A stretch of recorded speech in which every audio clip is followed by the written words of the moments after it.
تو میں آخری ایک سوال رام صاحب سے کرنا چاہ رہا ہوں، اور میں حسن الیاس صاحب کا بہت شکریہ ادا کروں گا کہ ان کے توسط سے آپ کے ساتھ یہ میری گفتگو کا ایک وہ بنا۔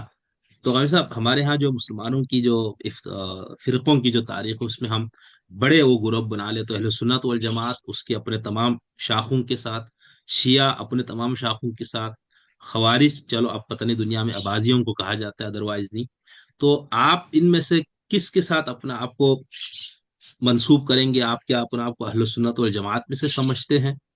اگر سمجھتے ہیں تو کیوں؟ اگر نہیں تو پھر کیا غامدی فرقہ کہنا ٹھیک رہے گا آپ کے لیے؟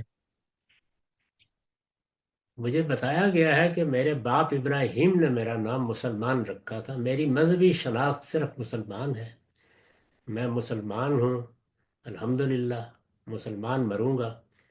کسی فرقے کسی گروہ کے ساتھ میں نے کبھی اپنے آپ کو وابستہ نہیں کیا۔ اہل سنت کی چیزیں بھی اسی طرح دیکھتا ہوں جس طریقے سے اہل تشیع کی دیکھتا ہوں۔